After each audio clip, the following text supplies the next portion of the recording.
Alors aujourd'hui, on va parler de quoi? On va parler de comment ranker dans ChatGPT, comment ranker dans les LLM. On va aussi parler de AI Overview. On va parler de quel type de contenu performe, comment mettre en place une bonne strat de contenu, est-ce qu'il faut adapter votre SEO, c'est quoi le géo? Bref, on va parler de plein de choses aujourd'hui.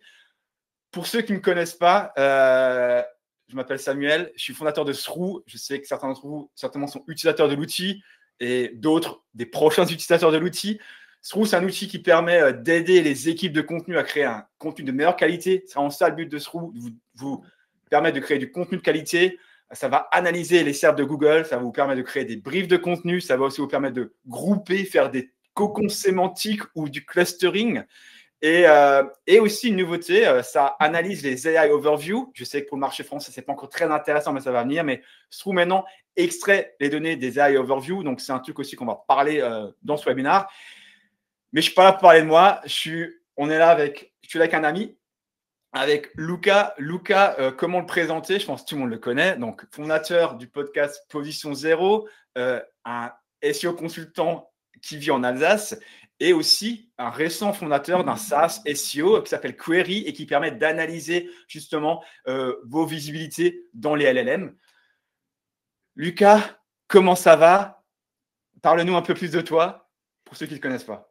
Yes, bah écoute, ça va très bien. Merci de m'accueillir. Donc ouais, pour vous en dire un petit peu plus, donc moi je fais du SEO depuis plus de 10 ans maintenant. J'ai commencé à la base parce que mon père qui est hôtelier restaurateur en Alsace, on va faire le petit fil rouge sur l'Alsace. Il avait besoin en fait de SEO, d'améliorer son positionnement. Bah voilà, quand les gens cherchent hôtel à Guebwiller, ça s'appelle, si vous voulez aller chercher sur Google ce que c'est. Et du coup, bah, j'ai commencé comme ça. Là, c'était vraiment de toucher un peu à tout, à WordPress et autres. Et après, j'avais une première société de distribution de bières artisanales. Et donc là, vraiment, j'ai beaucoup taffé le SEO. J'ai vu vraiment la puissance que ça avait. Alors que j'étais encore en mode, j'étais une micro-entreprise, il y avait des grosses boîtes qui me contactaient juste parce que j'étais bien positionné sur Google. Et donc, à partir de là, je me suis dit, bon, bah, je vais vraiment me spécialiser là-dedans, essayer d'apprendre un petit peu la partie, comment travailler en SEO sur des plus gros sites. Donc, je suis allé travailler en Écosse à l'époque chez Skyscanner, où j'étais d'abord responsable SEO sur le marché français et après sur les marchés Europe, Middle East, Africa, EMEA, ça se dit. Et du coup, maintenant, ça fait 5 ans que je suis consultant SEO à mon compte, qu'à côté, je crée des médias avec ma chaîne YouTube, Luca Fancello, mon podcast Position Zéro, sur lequel j'ai déjà invité Samuel. Et depuis quelques mois, j'ai de plus en plus de clients qui me demandent, bah, Luca, maintenant, je veux aussi ranker sur ChatGPT. Qu'est-ce que je peux faire? Comment je peux faire?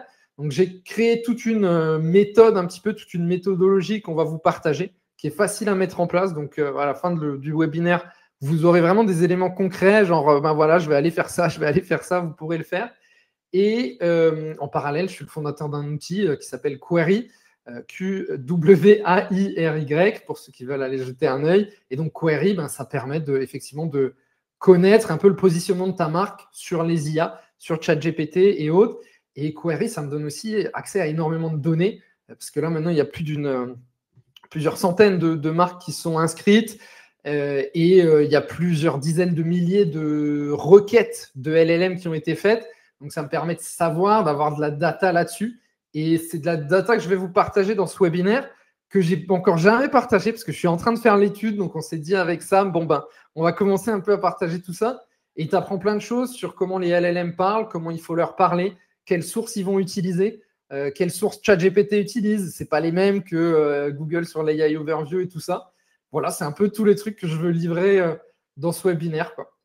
Bah super, je voulais te dire, c'était la marmite de SEO, donc c'est ça. Donc voilà, pour ceux qui ne connaissent pas le podcast Position Zéro, au début, demande aux gens comment ils sont tombés dans la marmite. Donc voilà, j'ai oublié de te le dire. Je voulais faire cette petite blague. Ouais, donc c'est super les données de Query. Et d'ailleurs aussi, avec Sroo, comme je disais, j'extrais moi principalement les données AI Overview. Et pareil, je suis en train de commencer une étude aussi et on partagera des données à la fin de ce webinaire.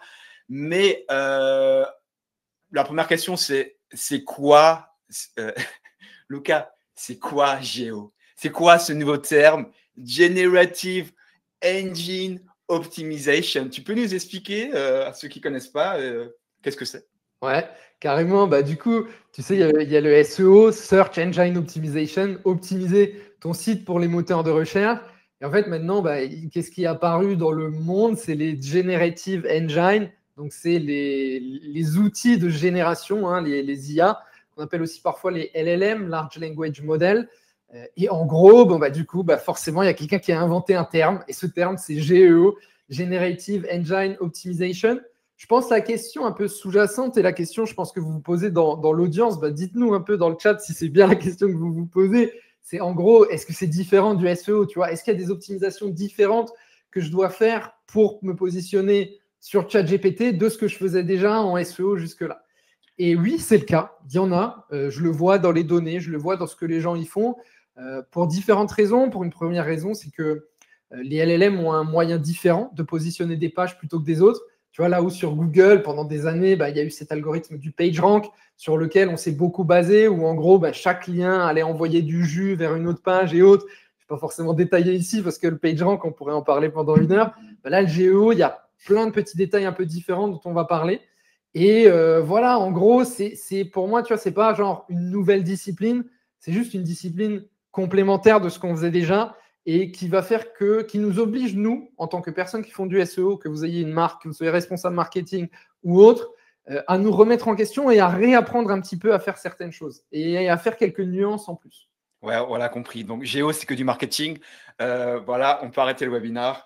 Non, je rigole. Non, mais en fait, c'est intéressant ce que tu dis. Ouais, alors, je suis d'accord avec toi. Les LLM ne fonctionnent pas comme les moteurs de recherche. Il y a des différences dans la façon dont ils vont afficher l'information. Ça, c'est clair. Mais maintenant, la question, c'est est-ce qu'il y a vraiment une différence de ton point de vue, et on va justement aller détailler ça dans ce webinaire, entre la façon de mettre en place une stratégie SEO pour ranker sur le moteur de recherche et est-ce qu'il y a une stratégie différente pour ranker sur ChatGPT ou Claude? Est-ce que c'est vraiment, fondamentalement, est-ce qu'il y a des grosses différences ou il y a des tendances qui se suivent? Ouais. Alors, c'est une très très bonne question que tu poses là. Pour moi, tu vois, il ne faut pas séparer ces deux disciplines, SEO et GEO. Pour moi, c'est des disciplines qui vont être liées à la stratégie de contenu que tu vas faire et donc c'est des stratégies liées. En revanche, il y a des grosses différences.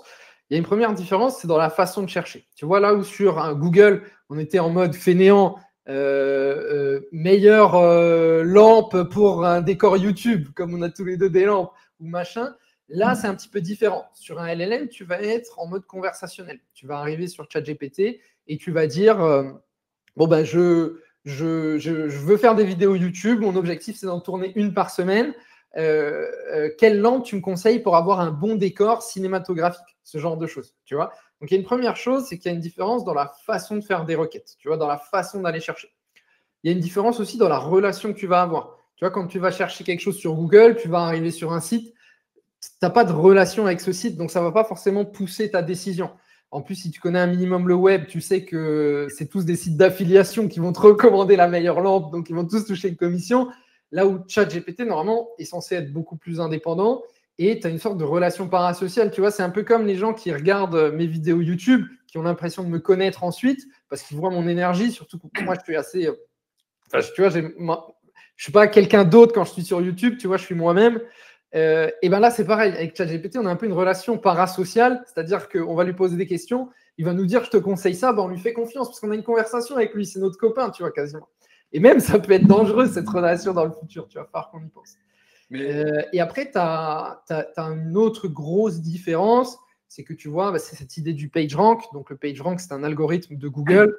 Google l'utilise, en gros, je vais faire vraiment simplifier un maximum. Hein. L'idée, c'est que quand un site te met un lien vers ta page, ça va donner plus de puissance. C'est comme un vote à ta page. Il y a plein de types de votes. Si le lien il est en plein contenu, c'est mieux qu'un lien dans un footer. Il y a plein de petits détails. Tout ça, en fait, ça a tendance à disparaître avec les IA. Et là, ce qui va augmenter ta présence dans les IA, c'est ta présence dans leur corpus, à quel point ta marque est présente. Et c'est un peu un concept qui, en anglais, s'appelle la retrievability. En fait, c'est à quel point un terme va se répéter dans leur corpus et dans leur recherche. Tu vois, et ça fait une grosse différence. C'est en gros quand on lui dit quelle est la meilleure caméra pour filmer quelque chose. En fait, eux, ils vont aller chercher meilleure caméra et ils vont regarder quel est le terme qui a le plus de chances de revenir après. Parce que les IA ne pensent pas vraiment, elles font des calculs. Ouais, quand on utilise meilleure caméra, quel est le terme qui peut venir après? Attends, va pas trop vite parce que là, tu es déjà en train de donner des solutions pour les strates. Mais j'ai plein d'autres solutions après. Ouais, bien sûr. Attends, alors, mais c'est intéressant parler de recherche. D'ailleurs, j'ai une petite question. J'ai posé des questions à l'audience. Et j'espère que vous pouvez le voir. J'ai fait une petite question. Est-ce que vous, amis qui regardent les webinars, bien sûr, amis sur YouTube, vous ne pouvez pas répondre à la question. Enfin, si, laissez un commentaire. Laissez un commentaire. Section sur YouTube, laissez un commentaire. Donc, ouais, vous êtes plutôt, quand vous faites des recherches perso ou professionnelles, vous êtes plutôt team Google, team ChatGPT. Bien sûr, vous êtes peut-être les deux, mais c'est quoi la tendance? C'est quoi le moteur de recherche que vous utilisez plus encore actuellement? Donc là, il y a une petite tendance quand même sur Google, encore une fois. Mais enfin, je suis d'accord avec toi, Lucas. Les requêtes sur ChatGPT, elles sont différentes. On a une autre approche comment dire, de converser. Ouais. On ne va jamais taper un truc ultra long dans Google. Aussi, le fait, c'est qu'on a l'habitude de Google juste taper des mots de 4, 5, 6, des recherches de 4, 5, 6 mots. C'est aussi là, avec les données que tu as commencé à avoir de query, c'est quoi le type de requêtes les plus fréquentes? C'est des comparaisons, c'est des recherches d'informations, c'est quoi? Tu as une idée là-dessus? Ouais, carrément, on a pas mal. Donc, query, en gros, quand quelqu'un inscrit une marque, nous, on va générer des mots-clés et à partir de ces mots-clés, on va générer des requêtes conversationnelles, tu vois. Et en gros, ce qu'on remarque, c'est qu'il y a 3 types de requêtes conversationnelles et c'est là vraiment que vous allez voir le SEO, le GEO, vous appelez ça comme vous voulez, ça doit s'insérer dans une stratégie marketing globale. C'est plus on fait du SEO dans notre coin, c'est stratégie marketing globale. Et en gros, ce qu'on remarque, c'est qu'en fait, tu vas avoir 3 types de requêtes. Tu as soit des requêtes vraiment top of funnel, tu vois, c'est très général. Tu vois, je sais pas, comment cuire un œuf à la coque, tu vois, c'est très général. Qui va sur ChatGPT pour demander ça? D'intention d'achat. Et bien ça, je vais te parler juste après d'un truc. Faut demander à ta grand-mère. Les œufs à la coque, c'est un très bon exemple. Je vais vous raconter un petit exemple après. Après, tu as du middle funnel. Tu vois, là, c'est des questions un peu plus. Tu es un peu plus proche de l'intention d'achat, mais tu n'y es pas encore. Et après, il y a vraiment des requêtes très comparatives. Quelle est la meilleure perceuse? Quelle est la meilleure voiture électrique? Tu vois, quand tu choisis une voiture électrique, tu vas mettre 15-20 000 balles. Tu vois, même ça coûte plus cher. Moi, je n'ai pas de bagnole, j'en sais rien. Mais on a pas mal de clients dans ce monde-là. Donc, c'est quelque chose qu'on regarde beaucoup. Et en gros, ben, tu vois, tu vas aller interroger, ben, c'est quoi la meilleure voiture électrique? Ben, là, ChatGPT va te dire, ben, faut regarder l'autonomie, il faut regarder la durée de vie, il faut regarder machin, il va te donner différents critères. Et donc là, à partir de là, tu vois, c'est des requêtes beaucoup plus proches de l'intention. Et tu vois, tu me posais une question sur les œufs à la coque, et ça, j'ai un bon exemple à citer sur ça. Parce qu'en gros, tu vois, un moteur de recherche classique, genre un Google, tu vois, quand tu tapes meilleur temps pour cuire des œufs à la coque, enfin, combien de temps il faut pour cuire un œuf à la coque? Du cas qui soit cuit, ouais, non. Ouais. Et en fait, tu remarques que derrière, l'expérience, elle n'est pas pratique du tout. Parce qu'en fait, tu es obligé de cliquer sur un site, tu es obligé d'aller sur ce site, tu es obligé de voir le truc. Tu demandes cette question à une IA, tu as ta réponse en quelques secondes. Bien sûr. Non, et c'est pour ça que parfois, il y a la question, est-ce que je dois aller sur ChatGPT ou autre? On va en reparler après, parce que je pense qu'on va poser des questions là-dessus. Mais il faut juste se rendre compte qu'aujourd'hui, c'est la première fois de l'histoire de Google qu'il a un vrai concurrent sur la pertinence, la vitesse de réponse et ce genre de choses. Ouais, je suis d'accord avec toi. Mais là, par rapport au sondage qu'on a fait, moi, je suis un peu choqué qu'il n'y a pas plus de gens qui vont utiliser ChatGPT vraiment pour un moteur de recherche principal. Vu qu'on est une audience marketing, on va dire, SEO, donc je me suis dit, franchement, que 30%, ça me paraît peu. Mais pourquoi aussi on se demande comment on cherche? Parce que je pense qu'on met une strate de contenu en place, une strate SEO, il faut comprendre l'utilisateur. C'est pour ça aussi que c'est important de comprendre comment les gens utilisent ces nouveaux outils pour chercher. Et j'ai une autre question à vous poser. Moi, je vais parler vite fait de moi en attendant. Est-ce que quand vous utilisez ChatGPT, est-ce que vous mettez le mode search ou pas? Parce que moi, j'en parlais avant avec Lucas. Moi, j'utilise principalement, je pense, Google pour chercher des choses du quotidien, on va dire. Ensuite, avec ChatGPT, j'utilise beaucoup de ChatGPT toute la journée. Je suis dessus, mais c'est plus pour du brainstorming, pour résumer des choses, pour prendre des fichiers Excel et faire des rapports. Mais parfois, je lui demande de chercher, mais rarement, quand je pose des questions, je vais cliquer sur le mode search. Donc, je suis toujours en mode offline, moi, souvent en ChatGPT, ou sinon, particulièrement quand je vais faire une analyse des concurrents, je vais dans le mode deep search, et là, je dis, voilà, cherche-moi les concurrents X, Y, Z qui font ça et ça et ça, et je laisse tourner pendant une demi-heure. Ouais. Mais rarement, moi, j'utilise le mode search on. Et là, ça prouve aussi que beaucoup d'entre vous ont le mode off, d'où tu parlais du corpus de content. Être présent dans ce corpus de knowledge du LLM, c'est clé. On est d'accord, c'est un des facteurs clés. Totalement, ouais, c'est ça.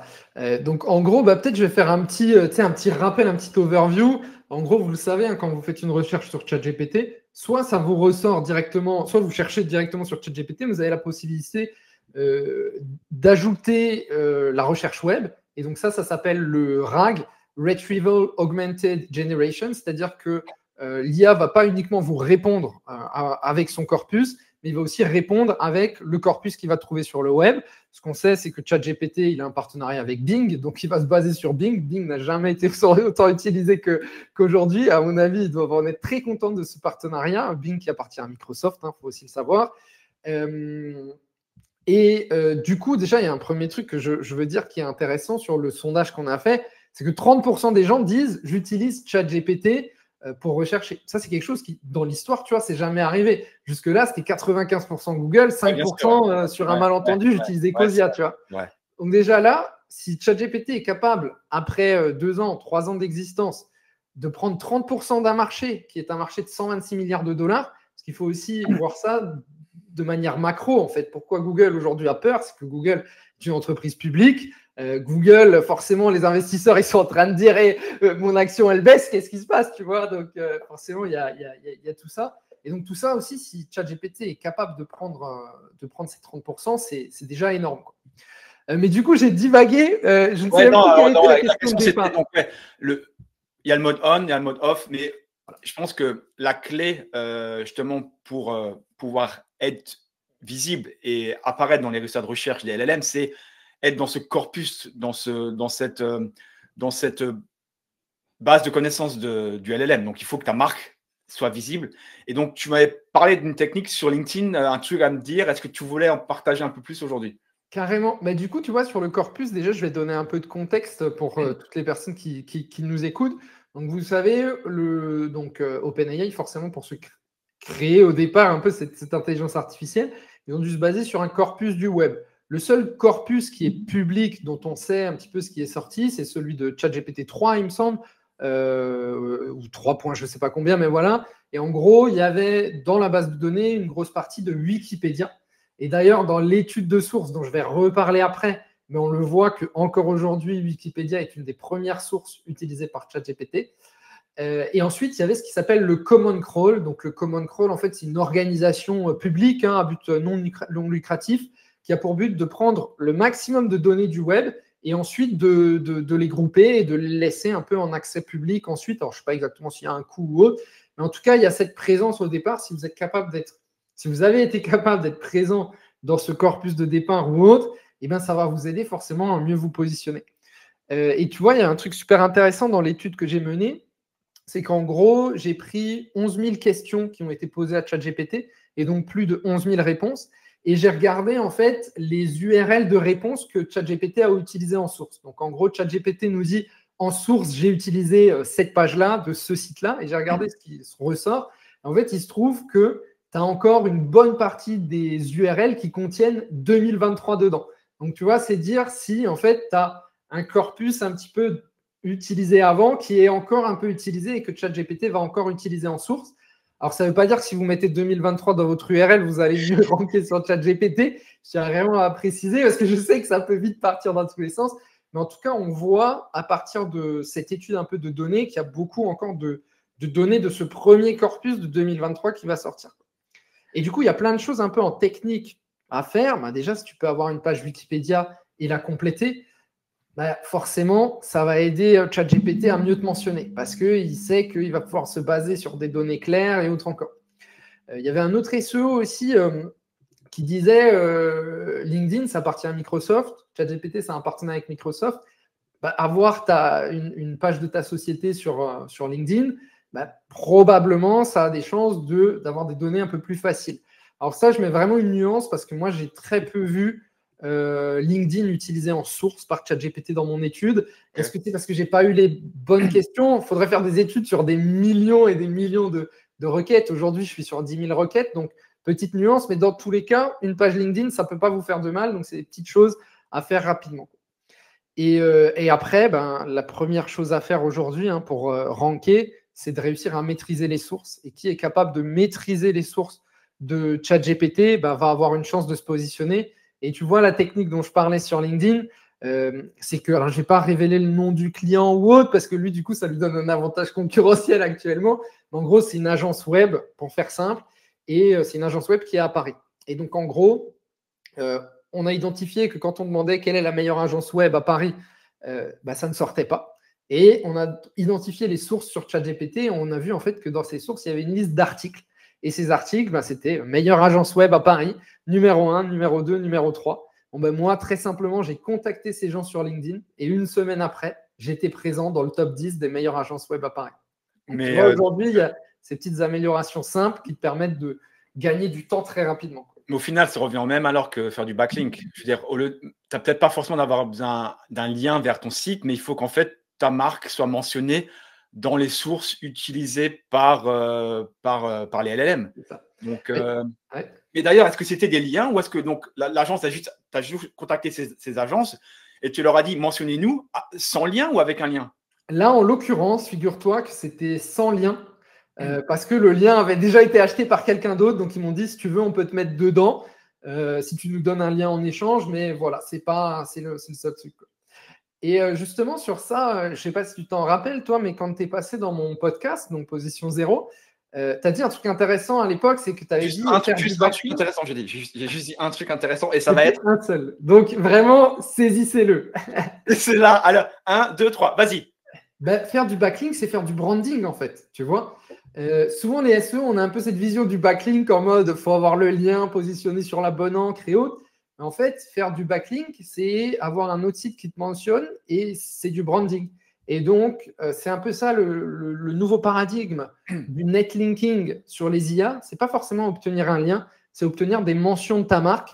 Et si tu peux obtenir des mentions de ta marque sur des questions du genre quelle est la meilleure X ou Y, ben, ça va te donner beaucoup plus de chances de te positionner. Mais clairement, et là, je suis tout à fait d'accord avec toi. Je pense que la mention de la marque est clé pour apparaître dans les moteurs de recherche, dans les LLM, pardon. Et justement, peut-être même que le lien n'est plus important maintenant. Et aussi un truc, tu vois, avant, comment on faisait, c'est moi, en général, quand je faisais des liens, je n'ai pas fait beaucoup dans ma vie, donc je ne suis pas un expert du netlinking, mais ouais, je n'arrive même pas à le dire, tu vois, tellement que je ne suis pas un expert, je n'arrive même pas à le dire. Bon, on va dire en anglais, faire des backlinks. Non, voilà. Mais en gros, quand j'avais l'opportunité, je mettais une encre qui ne contenait pas ma marque, mais qui redirigeait vers une landing page avec vraiment une encre forte, tu vois. Mais là, je pense que une strat, justement, c'est une strat de brand mention, de mentionnage, d'être mentionné, je ne sais pas comment on dit en français, mais de mentionner ta marque. Donc, en fait, il faut plutôt dire, est-ce que vous pouvez modifier ce paragraphe et intégrer ma marque à côté du truc qu'elle fait. Comme ça associe aussi ta marque avec, justement, avec l'action, avec la valeur qu'elle fournit. Ouais. Je ne sais pas ce que tu en penses de ça, de cette approche-là, de ne plus demander forcément des liens, mais demander justement l'insertion du nom de la marque. Alors, tu vois, moi, je trouve que si tu as l'opportunité d'avoir un lien, on sait que ça a encore un peu d'impact sur Google et autres. Je continue à le faire.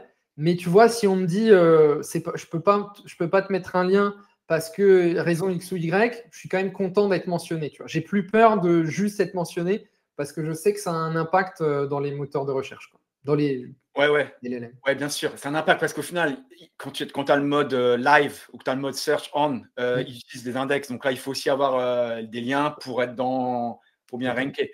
Mais en fait, quelque part, ça rajoute une complexité supplémentaire en fait au métier parce qu'en fait, il faut continuer à être vu dans Google. Google, ça reste quand même le moteur de recherche prioritaire. Mais les LLM continuent à augmenter et où là, il y a une petite strat différence. C'est vraiment faut qu'on parle de nous en fait. Il faut qu'on parle de sa marque. Et on parle de PR, donc c'est quoi en français? Relation presse. PR. Relation presse, voilà, non, c'est ça en fait. Relation de presse, et on parle aussi je pense, d'être vu dans différents canaux, différents types de formats. Là, on est en vidéo, ça va être sur YouTube, on va faire des shorts. Peut-être je vais faire un article de ce webinaire. Tu vois, le but aussi, je pense, c'est ça, c'est une strat, certainement, pour moi, c'est de multiplier en fait encore plus qu'avant les formats et qu'on puisse partager justement ces formats-là. Totalement. Mais tu vois, il y a deux choses par rapport à ça. Une deuxième chose, sur l'étude que j'ai menée, là, que je vais partager sur LinkedIn cette semaine, dans le top 10 des sources de ChatGPT, tu avais aussi Le Figaro et Le Monde. Donc, alors Le Monde, en plus, il y a un partenariat avec ChatGPT, donc il le ressort à gogo, parfois même sur des sujets, je trouve, qui ne sont pas tant liés. Donc ça, c'est relation presse, très clairement.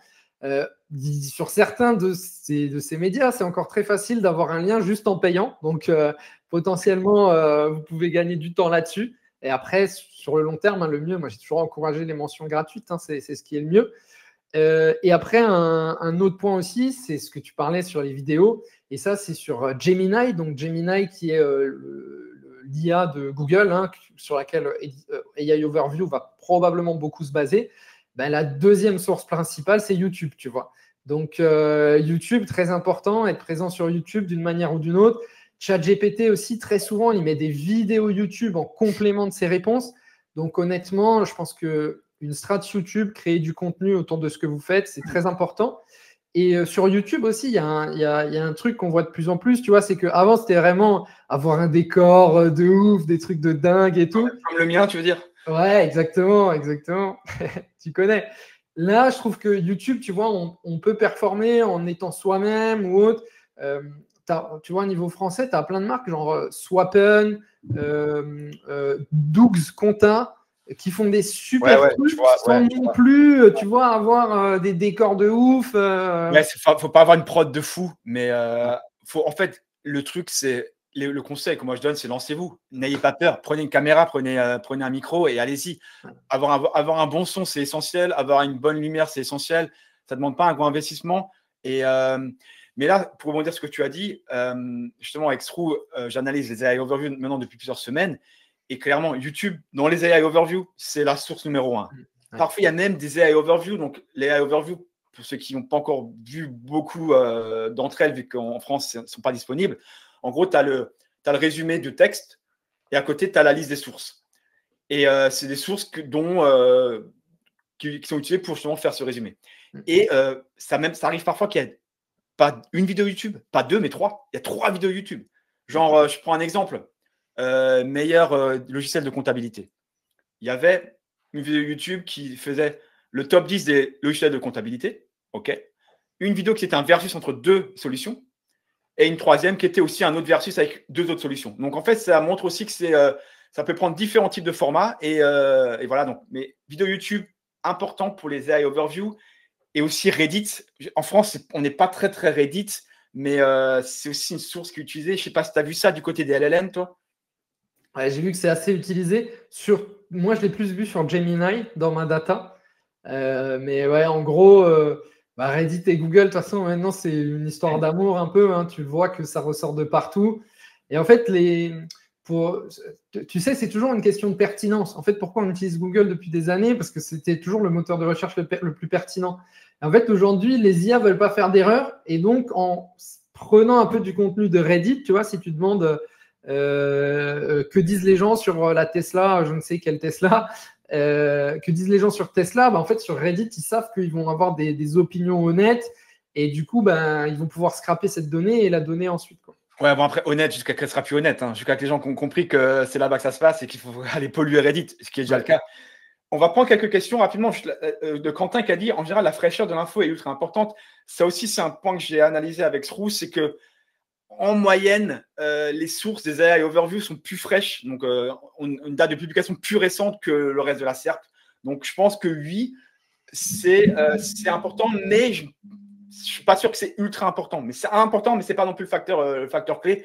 En gros, ce que je veux dire, c'est que si tu fais un article de merde et qui est publié aujourd'hui, ça restera de la merde, même si c'est de la merde fraîche. Ça va faire un super beau short. Mais je suis d'accord avec toi là-dessus. C'est vrai que sur la merde fraîche. Quand tu le vois que souvent, quand tu poses des questions, tu vois ressortir un peu. Sur l'étude que j'ai fait pour Query, c'est pareil, tu vois ressortir souvent des articles récents. Petite nuance sur ChatGPT où il y a un peu un corpus vieux et parfois, enfin vieux, voilà, tout est relatif, mais parfois il y a des vieux trucs qui ressortent et tu es un peu surpris, tu vois. Même des sites qui parfois n'existent plus, tu vois, tu les vois encore ressortir. Clairement. On a parlé pas mal on va dire de off-page. On va passer un peu sur le on-page, les techniques justement sur les pages pour améliorer votre visibilité sur les moteurs de recherche et sur ChatGPT. Juste 2-3 questions qui ont l'air intéressantes. Est-ce que c'est possible d'être présent sur le corpus tout en empêchant la compétition de réutiliser nos contenus? Ouais. Je ne comprends pas trop. C'est compliqué. Ouais. C'est compliqué. Si tu es présent, tu es présent. Et même tes contenus sont forcément en ligne. Ils sont accessibles par une URL. Donc, n'importe qui peut utiliser tes contenus et les reformater. Mais en revanche, tu vois, là-dessus, il y a peut-être un truc sur lequel tu peux prendre un peu d'avance sur tes concurrents. C'est en ayant une vraie réflexion sur les requêtes conversationnelles que les gens vont poser, tu vois. Si tu apportes vraiment alors tu peux le faire avec Query, hein, c'est ça ce qu'on propose. Mais en gros, même si toi, tu vas vraiment aller faire un travail de persona, parler à tes clients et autres, et que tu comprends le genre de questions qu'ils vont poser, tu vas être le premier à publier ou la première à publier. Et là, tu vas prendre de l'avance. Après, aujourd'hui, l'avance, elle s'est réduite, tu vois. On va dire peut-être avant, avec Google, tu avais 3 mois d'avance parce que les gens voyaient ce que tu faisais. Tu vois, quand tu avais une technique, au bout de 3 mois, les autres voyaient ce que tu faisais. Là, avec les IA, tu as peut-être 1 mois d'avance. Ça s'est vachement réduit. Je prends vite une autre question de Samuel, au hasard, parce que j'adore ton prénom. Est-ce que faut travailler langue par langue, ou est-ce qu'on peut garder juste une langue? Alors, une petite info, un truc récent, c'est que Google commence à traduire nos pages. Je ne sais pas si vous le savez, mais Google traduit pour les AI Overview aux US. Quand il n'y a pas la réponse dans l'index, on va dire, américain, il va aller chercher des pages péruviennes, chinoises, japonaises, françaises. Il va la traduire. Donc, c'est un peu abusé parce qu'en fait, il traduit et il prend le contenu pour lui. Mais quelque part, tu pourrais te mettre de traduire. Mais moi, je préconise, si tu as un marché clé, tu fais la langue dans ce marché clé. Hein. Il n'y a pas de secret là. Une autre question aussi de Marine. Mais en fait, on va répondre à la question de Marine à la fin, parce qu'on va parler des outils plus tard.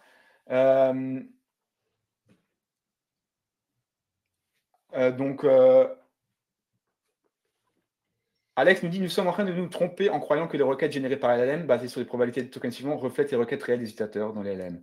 Je n'ai pas compris ta question, mais si tu peux la développer, on y répondra plus tard. Et posez vos questions, les autres, hein, on va les regarder. C'est vrai qu'on s'est lancé dans le truc, on n'a même pas dit, mais on regarde. Posez vos questions, c'est juste compliqué à suivre. Mais juste, il est déjà 12h06. Pour continuer, donc, on a vu le côté très important, la partie off-page, la partie mention, la partie relation de presse. Pour la partie on-page et pour la partie strat de contenu, tu as des petits conseils. Déjà, juste pour la partie on-page, des choses à intégrer pour être vu dans les LLM? Carrément. J'ai plein de choses en plus et je vais commencer cette partie-là par un exemple qu'on a vu hier sur des trucs tout simples. En fait, c'est juste appliquer les méthodologies qu'on a mis en SEO depuis des années pour avoir une réflexion, quoi. Et en gros, par exemple, hier, j'avais un client, tu vois, je lui faisais un petit audit avec Query. Et en gros, on va dire qu'il vend des assurances. C'est pas exactement ça, mais je résume un peu. Et en gros, tu vois, la question qui est forcément que les gens vont se poser, c'est quelle est la meilleure assurance en ligne? Tu vois, on va dire comme ça. Et donc, en fait, on regarde un petit peu la question, on la génère sur ChatGPT, Gemini et autres, et on voit que lui ne ressort pas. Et on va voir un petit peu les contenus, les pages que chacun des concurrents qui ressortent. Et en fait, on se rend compte que chacun des concurrents, dans leur H1, ils ont mis « souscrivez à une assurance en ligne ». Et lui, il n'a pas mis le terme en ligne, il a juste mis « souscrivez à une assurance ». Tu vois. Et les autres se positionnent et pas lui. Et donc, tu peux en déduire, et c'est la première chose que je lui ai conseillé de faire, c'est bon, bah là, tu as les LLM qui prennent du contenu et qui le recrachent. En fait, les autres ont utilisé ce terme, toi, tu ne l'as pas utilisé. Et donc, bah, forcément, bah, tu n'as pas une chance de te positionner là-dessus. Donc, il faut faire un test et voir un peu ce qui arrive. Donc, il y a déjà ce point-là. Tu vois, il y a vraiment cette analyse de… en anglais, on dit reverse engineer, ingénierie à l'envers, je pense en français, un truc comme ça. C'est tu choisis une requête, tu vas la taper, tu regardes les concurrents qui sont mentionnés, si toi, tu n'es pas mentionné, et tu regardes pourquoi eux sont mentionnés et pas toi. Et tu analyses ton contenu au global. En parallèle, il y a d'autres choses dont on pense, en tout cas, que ça peut améliorer le positionnement. Il y a une première chose, c'est tout ce qui est ce côté sémantique, tu vois, qui était déjà très présent sur Google. C'est en gros, bon, bah, quand tu parles d'un sujet, il y a des termes, il faut les utiliser, c'est obligatoire. Je dis souvent, tu vois, tu parles de l'équipe de France de football, tu ne peux pas ne pas mentionner Didier Deschamps ou Kylian Mbappé, tu vois, c'est les protagonistes principaux de cette équipe. Et donc là, c'est un peu pareil sur chaque sujet. Ce qui est bien, c'est qu'il y a plein d'outils. Il me semble que toi, Srou, tu le fais en partie aussi. Il y a plein d'outils qui vont vous donner un peu ces termes-là à recommander. Donc vraiment, ça, c'est un point qui est toujours là. Et ce qu'il faut aussi plus comprendre, c'est qu'avant, on essayait de positionner des pages. Là, avec les IA, il faut positionner des passages. Vous voyez, parce que les IA vont ingurgiter votre contenu. Et mieux votre contenu va être présenté, plus il va être facile à lire pour une IA, mieux ça va être. Il faut savoir que les IA utilisent des tokens pour analyser un contenu. Et donc, elles ont un nombre limité de tokens pour analyser un contenu. ChatGPT, c'est 4000 tokens. Je crois que j'avais fait le calcul. Ça fait 2700, 2800 mots à peu près. Donc, tu vois, si ton contenu, tu as des informations importantes qui sont à la fin, ChatGPT ne va peut-être pas lire ces informations. Donc, pensez à mettre un peu vos informations au début. Et tu vois, l'étude que j'ai faite avec Query, j'ai constaté autre chose. C'est que quelle que soit l'intelligence artificielle, quel que soit le LLM, dans 99% des cas, la réponse va contenir des tirets, tu vois. Donc, c'est-à-dire, tu te demandes quelle est la meilleure assurance en ligne, il va te dire, meilleure assurance, c'est -1, -2, -3. Tu lui dis comment choisir une assurance, voici mes conseils, -1, -2, -3. Donc, ça ne veut pas dire que si tu mets des tirets d'un coup, tu vas ranker. Le tiret est un ranking factor. Voilà, c'est ça. Mais en fait, ça veut juste dire que les LLM ont une façon de parler. C'est ce que j'ai analysé dans l'étude. Et il y a des chances que si on utilise cette façon de parler, si on simplifie la façon dont ils vont récupérer les datas chez nous, ça va améliorer notre SEO on page, ça va améliorer l'utilisation par nos utilisateurs parce que c'est plus facile à lire et ça va potentiellement nous aider aussi sur les IA. Là, je rebondis sur la question de Quentin, on va y répondre. Il parle de données structurées, mais en fait, qu'est-ce que tu parles? C'est de créer du texte structuré, en fait. Et c'est que, en fait, la façon dont tu écris un article, et honnêtement, moi, mes articles sont déjà écrits comme ça. Il faut qu'ils soient écrits de manière lisible par un être humain, mais aussi par justement un LLM, où chaque paragraphe a un but qui a des données structurées dans le texte, c'est-à-dire des bullet points, des tableaux, des images. Il ne faut pas faire un truc trop fouillis avec des trucs qui sont un peu alambiqués. Aller au but. Et un point important que Lucas a dit, c'est les passages. Ça, c'est clair. Il parlait des LLM.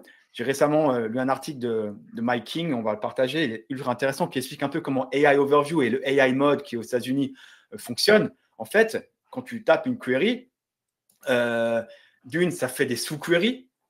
Et ensuite, pour chaque sous-query, ils vont chercher des articles qui correspondent à cette sous-query, mais pas des articles, des passages. Et ensuite, ils comparent les passages entre eux pour identifier quel est le meilleur passage. Donc, en fait, c'est un ensemble, sur un ensemble d'articles, ils sont cassés en passages, ils prennent les meilleurs passages et ensuite, ils les résument.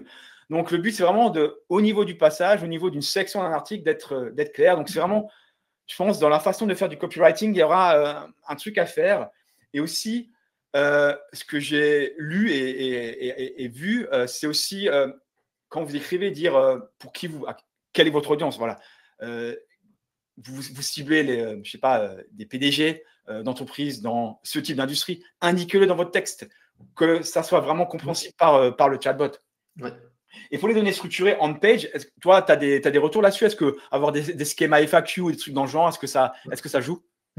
Alors là, moi je pense plus que c'est une question de logique, encore une fois, tu vois, comme les IA, elles positionnent des passages, forcément, tu vois, si tu mets une question qui va être une requête conversationnelle potentielle dans ton texte, tu as des chances de te positionner là-dessus et ça paraît assez logique que ce genre de contenu en Markdown soit plus facile à lire pour les IA. Après, là-dessus, c'est vrai que j'ai pas et c'est pour ça que je dis avec beaucoup de précautions, j'ai pas de test où j'ai mis une FAQ et ça m'a permis d'être plus visible. Tu vois, ça, je l'ai pas. Surtout que les FAQ, souvent, on les met à la fin du contenu. Alors, dans le code, elles sont peut-être pas à la fin parce que ça apparaît avant ou autre. Ouais. Mais j'ai pas tu vois, je peux pas te dire de certitude. Je le fais parce que déjà, je trouve que pour mes utilisateurs, c'est mieux. Mais j'ai pas de test où ça a changé quelque chose de A à Z, quoi. Non, mais après, tu vois, pour le schéma FAQ, là, JSON dans la page, honnêtement, ça coûte rien de le mettre. Mettez-le. Moi, je pense que voilà, c'est pas grave. Au pire, ça changera rien, ça sera pas négatif. Ouais. Mais au final, je pense vraiment, pour moi, c'est vraiment on le répète, mais c'est vraiment je pense la structure de votre page doit être bien structurée. Et comme disait Marc aussi, avoir peut-être un résumé en début d'article qui résume un peu l'article. Mais en fait, quelque part, l'introduction des articles qu'on faisait de manière SEO, c'était déjà un peu ça. C'était, on va faire cet article, on va parler de ça, ça et ça et ça. L'audience de l'article, c'est ça. Et au final, vous allez avoir ça et ça et ça et ça. Donc, l'intro, quelque part, c'est déjà votre résumé. Donc, une bonne intro aussi est accrocheuse. Donc, faut peaufiner vos intros. Pour résumer, peaufiner vos intros, faire des bons H1, H2, H3, intégrer de la sémantique, intégrer aussi du formatage qui est lisible par un être humain et par les LLM, et mettez peut-être une petite section FAQ à la fin et des images aussi, des belles images. Je pense que voilà. Et aussi, un autre truc, je pense, mais non, c'est même le truc le plus important en fait, c'est un angle nouveau. Un angle nouveau, je rebondis sur le leak de Claude. Donc Claude, le LLM concurrent à ChatGPT, il y a un de ses prompts qui a leaké.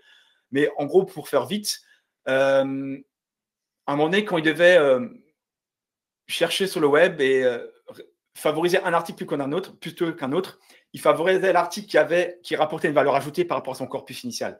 Donc en fait, c'est ça. Si vous créez un article où l'information est déjà dans le LLM, le LLM il ne va pas se faire chier à aller chercher votre article. Donc c'est ça aussi. L'angle nouveau, je le répète, c'est important pour le SEO, c'est important pour le GEO. Donc l'angle nouveau, mettre un angle d'expert, interviewer vos clients, je sais pas, ouais. Tu es d'accord avec moi, Lucas, sur l'angle nouveau? 100%. L'angle nouveau, ultra important. Déjà parce que ça va servir vos clients, mais ensuite, il faut savoir aussi que ChatGPT va pas mal fonctionner par en quelque sorte des personas, tu vois.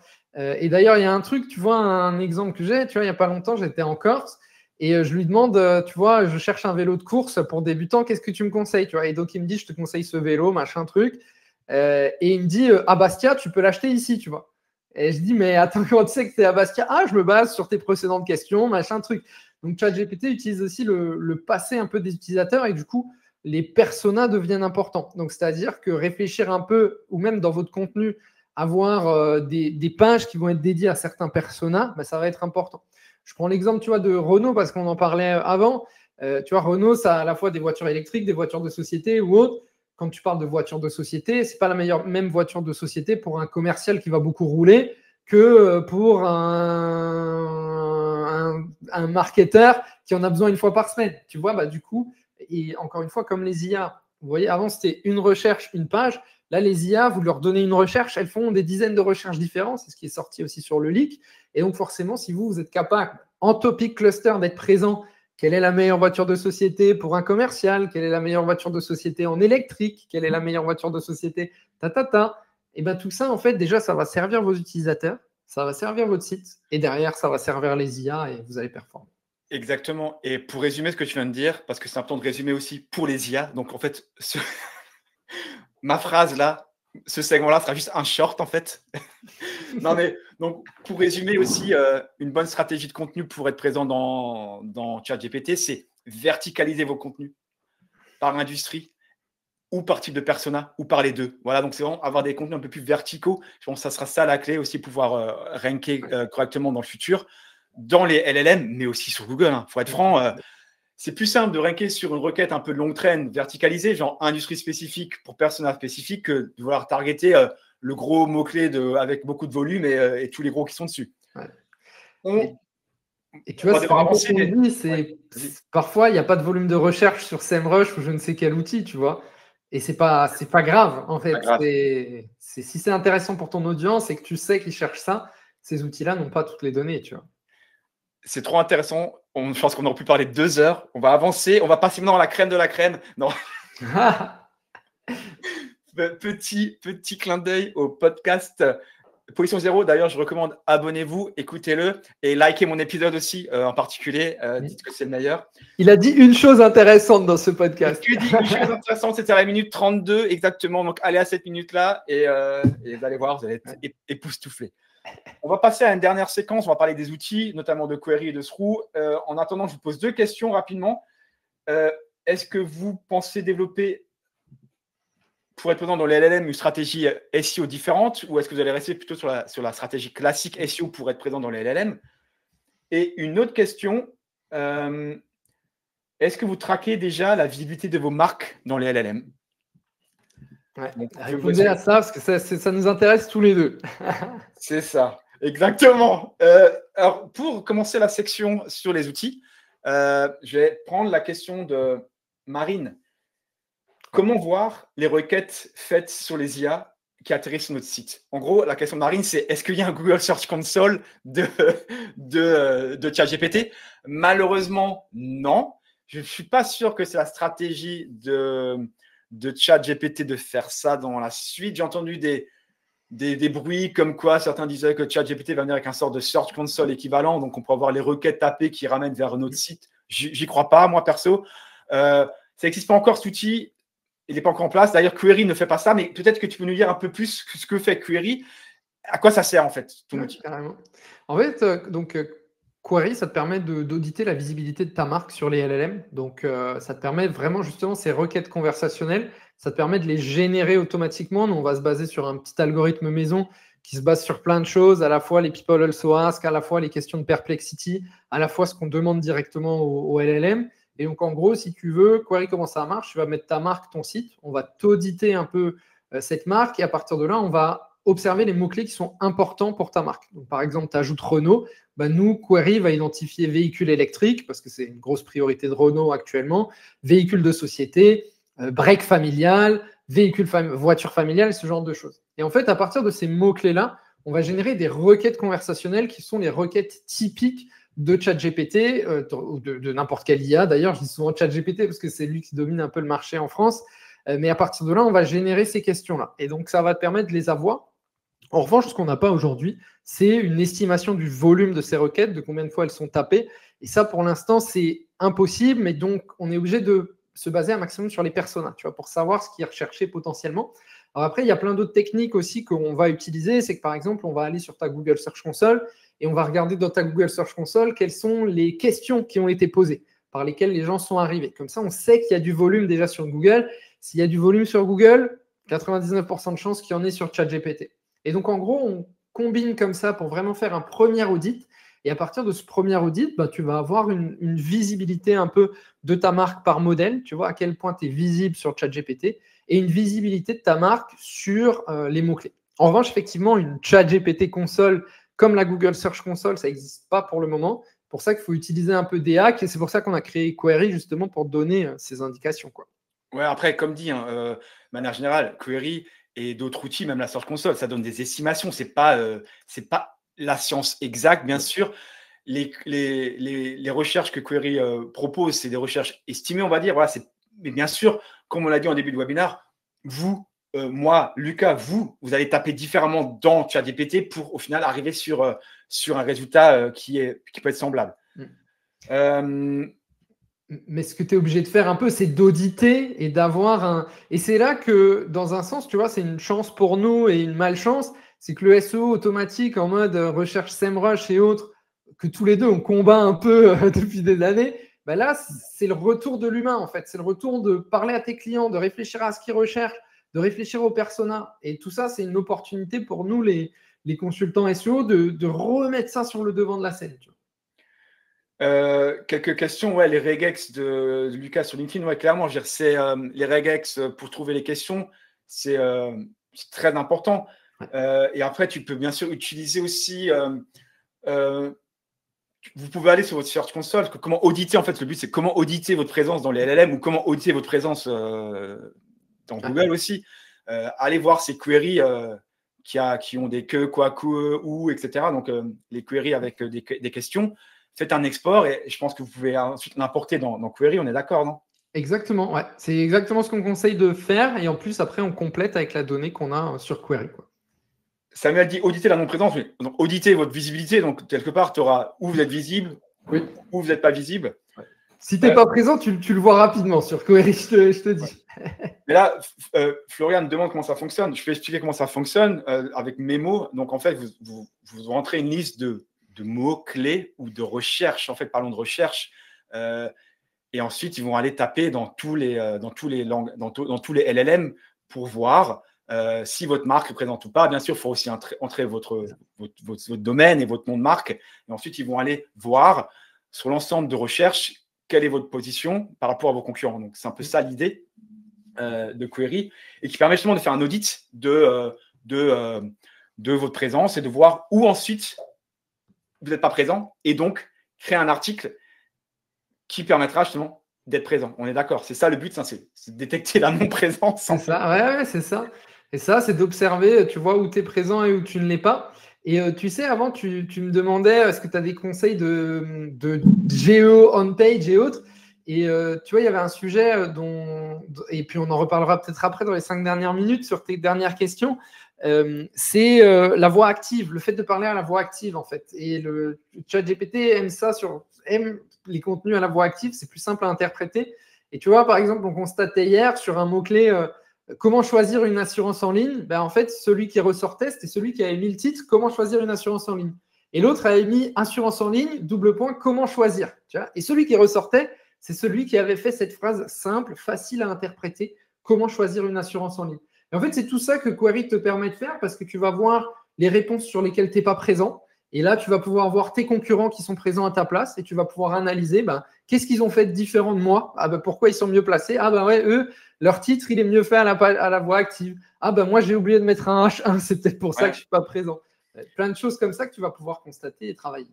Et justement, pour plugger un peu Sroux là-dedans, Sroux justement permet aussi d'analyser les moteurs de recherche, pas les LLM, mais les moteurs de recherche. Et justement, vous permet aussi de sortir toutes ces données-là pour vous dire, voilà, comme le disait Lucas, vos concurrents ont ce type de H1, H2, H3, ces concurrents utilisent ces mots-là. Donc, si vous voulez créer un article et être performant, peut-être qu'il faut suivre un peu la tendance. Mais je le rappelle, moi, mon credo, c'est suivre la tendance, mais aussi rajouter cet angle nouveau. Et là, l'angle nouveau, il faut qu'il vienne de vous, de vos propres recherches. Et tiens, à la fin de la vidéo, parce que ce n'est pas le sujet aujourd'hui, mais j'ai testé un truc sur Sroux et c'est un super hack que je le donnerai à la fin de la vidéo. Ça fait une petite surprise pour ceux qui restent jusqu'au bout. Un hack Sroux, même il ne l'a pas dit à moi, donc on va voir. C'est un pro total là. On va encore prendre 10 minutes, je pense. On va déborder un peu, mais ce n'est pas très grave. Il y a des questions intéressantes. Samuel dit, est-ce qu'il y a des insights sur les recherches globales sur un sujet pour lesquels ma marque n'est pas présente sur les LLM? Je ne sais pas si tu parles de query ou de manière générale, mais avoir des insights globales sur les recherches des LLM, ce n'est pas encore disponible. Je sais qu'il y a des grosses boîtes comme SimilarWeb ou SEMrush qui, je pense, en train de travailler là-dessus sur avoir des données globales de scraper. Parce qu'en fait, Ahref et SEMrush, les données qu'ils ont dans leur moteur de recherche, dans leurs outils, ça vient d'où? Ça vient des données des extensions Chrome et tout ça. Quand nous, on tape dans les moteurs de recherche, ça nous scrape les données. Ensuite, il y a des gens qui ont plein de données et qui vont les vendre à SEMrush. Et donc, je pense que les mêmes boîtes qui scrapent nos recherches Google, ils sont en train de scraper les recherches ChatGPT. Et d'ici quelques mois, on aura ces données de volume. Plus de data. Ouais. Alors aujourd'hui, si vraiment tu veux des insights, tu as soit ta Search Console avec les regex pour avoir un peu les questions que les gens posent aujourd'hui sur Google. Tu as les questions similaires de Perplexity qui sont très puissantes. Et tu as un peu en plus de query, je parle, et tu as les recommandations que va te donner ChatGPT aussi qui sont arrivées maintenant. Tu as déjà ça, franchement, ça te fait déjà pas mal d'insights. Tu as déjà 2 mois de boulot là devant toi et d'ici là, le marché va encore évoluer, quoi. Juste, je jette un petit œil aux questions. On a posé des questions. Donc, penses-tu développer ta présence dans les LLM différente d'une approche classique? Là, c'est, on va dire, du 50-50. C'est complémentaire?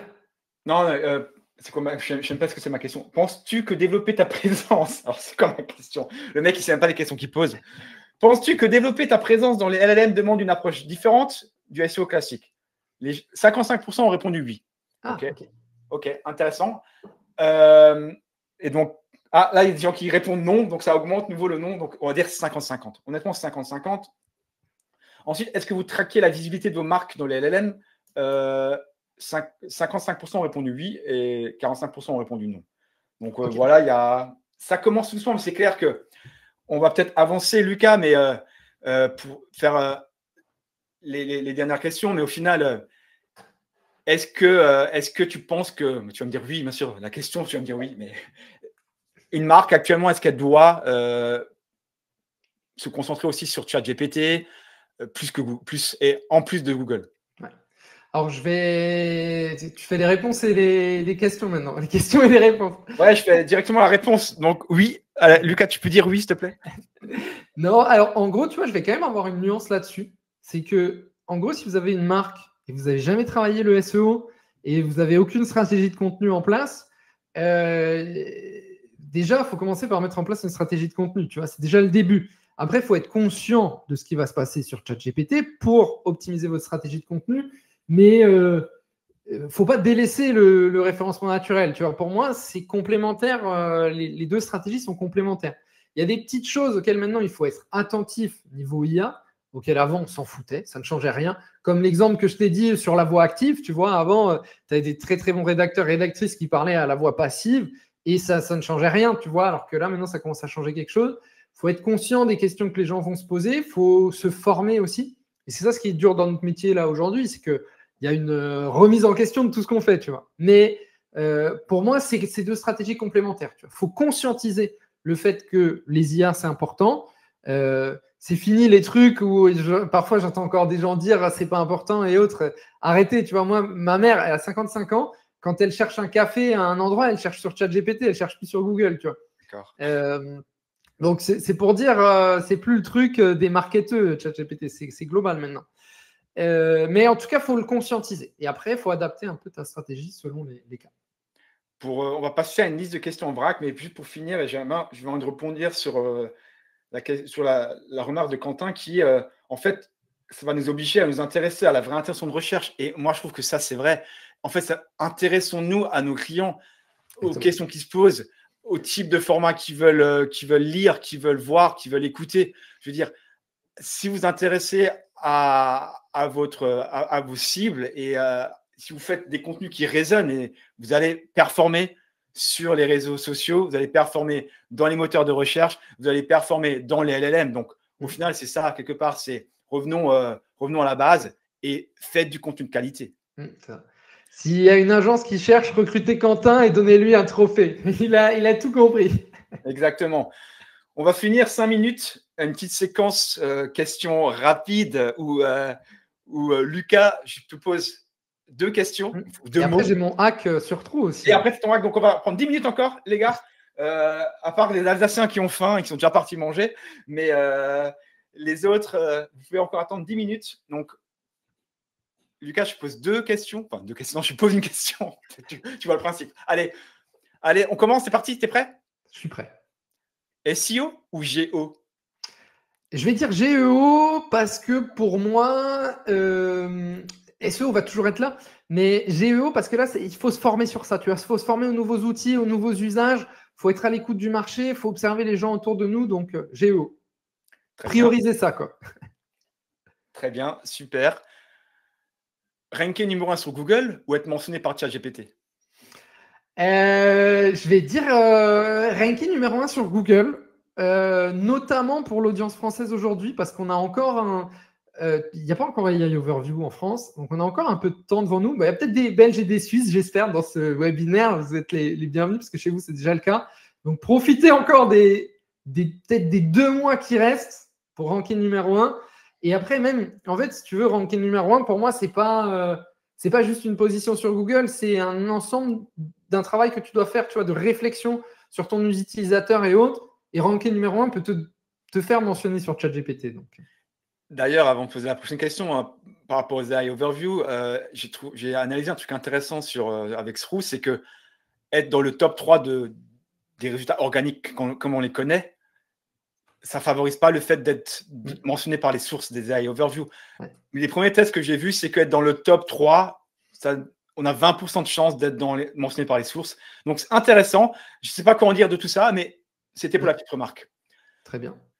Backlink ou mention de marque? Mention de marque. Mention de marque, très clairement. Je pense que ça va être décisif sur le futur. Le backlink, c'était un peu un hack qu'on avait en SEO pendant des années. Mais la mention de marque, c'est ce qu'il y a de plus puissant. En fait, tu es mentionné, on parle de ta marque. Voilà, SEO, ça fait partie du branding, quoi. Google ou Bing? Google, quand même. Google, marché énorme. Bing, là, franchement, ils s'en sortent bien avec le petit partenariat qu'ils ont mis en place. Il y a un peu une renaissance. Mais Google, et je pense que Google a de beaux jours devant lui encore. Tofu ou Bofu? Bofu, moi je suis quand même bottom of the funnel, donc les trucs les plus proches de l'intention d'achat possible. Et une fois que tu as fait le Bofu, tu peux penser tofu, tu vois, mais tofu c'est un problème de riche, tu vois. Faut d'abord être dans le Bofu, quoi. Ouais, c'était pas une question pour les véganes, hein. C'était pas est-ce que tu manges du tofu ou du bofu. C'est top of the funnel, bottom funnel. Ouais, exactement. Donc, c'est des articles informationnels versus des articles un peu plus commerciaux, transactionnels. Et je suis d'accord avec toi aussi. Merci Frédéric pour PTDR. Ouais, je suis d'accord avec toi aussi. Être présent du côté transactionnel, avoir des listes, c'est important. Et moi, c'est une stratégie aussi chez Sroo que j'ai mis en place. Hein, après, j'ai un mix en fait. J'essaie d'avoir des articles informationnels qui sont même pas forcément SEO, juste vraiment des trucs voilà, qui vont ramener une opinion. Et ensuite des articles vraiment bottom of the funnel, des listes, des comparaisons, des trucs un peu classiques, mais qui rankent aussi bien de les LLM. Hein. Ouais. Pour finir, avant le hack Sroo, que tout le monde attend depuis, là les gens sont fous, ils disent mais ils vont me dire quand avec le hack, on n'en peut plus, on a faim. Dernière question, la question que je vais poser chaque fois dans les webinars de ce type, est-ce que le SEO est mort? Je viens de tourner une vidéo ce matin, la fin du SEO, ça s'appelle. Non, pour moi, le SEO est pas mort. Déjà il y a un truc, tu vois, c'est qu'on appelle ça Search Engine Optimization, mais en fait, ça fait partie d'un truc global qui est le search, qui est un marché énorme, je l'ai dit encore une fois. Pour moi, tant que les gens vont continuer à chercher, il y aura de l'optimisation. Et pendant longtemps, Search Engine Optimization, on pensait Google parce que c'était un tel marché qu'on avait tout intérêt à se focaliser sur ça, mais en fait, le search, c'est Le Bon Coin, c'est Amazon. Peut-être qu'un jour, ce sera Vinted, tu vois. Peut-être que sur Vinted, ce sera intéressant d'avoir certains produits. On va voir comment ça évolue. Tu vois, même un jour, tu as YouTube aussi, c'est du search. ChatGPT, c'est du search. Même un jour, tu vois, il y a le fondateur de Giphy. Donc, Giphy, c'est un truc pour trouver des GIFs, tu vois. Et en fait, lui, il a révélé le nombre de recherches qu'il y avait sur son site. Et en fait, il a indiqué que c'était quasiment un des 5 plus gros moteurs de recherche du monde, tu vois. Donc, en fait, le search, c'est être partout. Alors après, est-ce qu'il faut être sur Giphy pour augmenter tes ventes? J'en suis pas sûr, tu vois, mais c'est pour dire à quel point le search n'est pas mort et le SEO n'est pas mort. C'est juste, il évolue et nous, il faut qu'on évolue avec. Au sujet de Giphy, je vais dire Giphy, des idées de génie. Voilà, super, la blague de fin de webinaire. On va clôturer avec ton petit hack, mais avant de finir, donc j'espère que ça vous a plu. J'espère que ça vous a plu. D'ailleurs, mes blagues aussi. Je vais essayer de faire ce format sur la chaîne de Sroo plus souvent, avoir une conversation avec un expert du SEO français et aussi du marché américain et anglophone. Dans 2 semaines, j'aurai une personne, une américaine. On va parler aussi de Bofu, de contenu Bofu et de ranking dans les LLM. Donc, un sujet un peu plus similaire à celui-là d'aujourd'hui, mais en anglais pour ceux qui veulent parler anglais. Aussi, vous pouvez nous retrouver sur les réseaux sociaux. Ce webinaire sera dispo en replay via la newsletter. Donc, si vous voulez être inscrit à la newsletter de Sroo, créez un compte Sroo, c'est gratuit. Même si vous n'utilisez pas Sroo, créez un compte et vous aurez la newsletter. Testez Query aussi. Contactez Lucas, il sera ravi, je pense, de vous faire une démo. Et comme dit, ouais, ce replay sera aussi sur YouTube, sur la chaîne YouTube. Lucas, c'est quoi ton hack maintenant? Parce que là, j'en peux plus. Là. Ah oui, le hack, le fameux hack. Il y a une petite feature qui n'est pas forcément très connue sur Sroo que moi j'adore, c'est l'indication sur le nombre de mots. Tu vois, le nombre de mots que tu as utilisé dans un contenu. Et récemment, je l'ai utilisé parce que j'arrivais pas à me positionner sur un sujet. J'avais un article de 4000 mots. Et en fait, toute la SERP, la page de résultats, elle était beaucoup plus courte. Tu vois, c'est genre du 2000. Et donc, Sroo m'a dit, enlève ton nombre de mots et teste.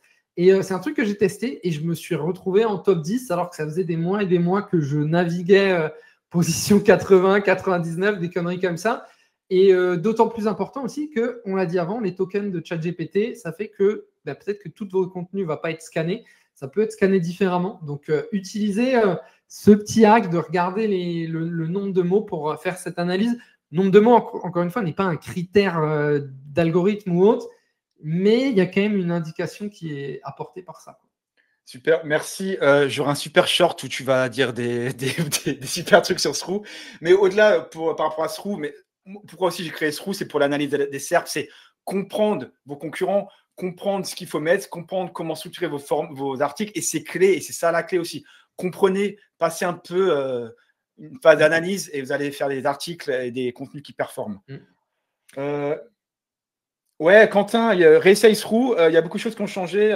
Analyse de SERP, création de brief, clustering, donc cocon sémantique pour les Français, audit de page Et là, maintenant, aussi une fonctionnalité d'analyse des AI Overview. Donc, voilà, il y a plein de choses. Il y a plein de choses. Réessayer. Et voilà, donc, honnêtement, oui, et c'est en français. Et c'est en français depuis 6 mois, c'est traduit. Donc, voilà, la version alsacienne va venir bientôt. Ah non, ouais, c'est traduit. Lucas? Bon, moi, il faut que j'aille au marché pour chercher mon déjeuner, au petit marché à Strasbourg, là. Ouais. Ouais. Ça t'a plu, Lucas? C'était bien? Ouais, franchement, c'était génial, c'était un plaisir. Merci, franchement, le chat, super actif. Alors, moi, je ne pouvais pas toujours regarder parce que j'essayais de vous livrer le maximum d'infos pour que vous ressortiez tous de ça avec voilà, des trucs que vous pouvez appliquer. Mais franchement, moi, j'ai adoré. C'était un super moment avec toi dans tous les cas. Donc, merci beaucoup. Ouais, merci à tous. Et comme dit, retrouvez-nous sur LinkedIn. Abonnez-vous à la newsletter de Lucas, créez un compte Srou, abonnez-vous à nos chaînes YouTube et ensuite on vous parlera one-to-one. Exactement. Il faut faire tout ça avant de pouvoir nous parler. Faites tout ça et ensuite vous pouvez nous parler. C'est ça. Je mets peut-être ma newsletter. Ah bah non, mais de toute façon, on a ma newsletter dans le chat pour ceux qui veulent. Si tu es OK, Mister Sam. Vas-y, drop tout. Et voilà. Et encore une fois aussi, Sam, merci, parce que d'habitude, tu n'invites pas de personnes qui ont un SaaS. Alors là, bien sûr, le sujet, ce n'était pas le SaaS, c'était de parler de manière globale. Tu as fait une expression comme c'était moi et qu'on se connaît bien. Donc, merci à toi. Non, mais ça m'a fait plaisir de lancer des petits SaaS qui démarrent et qui vont me donner de la concurrence dans quelques mois. C'est pas du tout le même truc, mais… Non, je rigole, mais on a des outils complémentaires. Et après, comme dit, voilà, c'est un écosystème. En plus, un outil pas 100% alsacien de ton côté, mais tu es alsacien. Voilà, donc voilà, c'est bien de s'entraider entre nous. Hein. C'est comme ça que ça fonctionne. Hein. Et d'ailleurs, les Français qui nous écoutent, prenez des licences. Arrêtez de faire les raccros, là. Bon, merci. Hein. Et puis, merci à tous. Merci à tous. Super moment. Et on vous dit à très bientôt pour plus de webinars. Bye bye.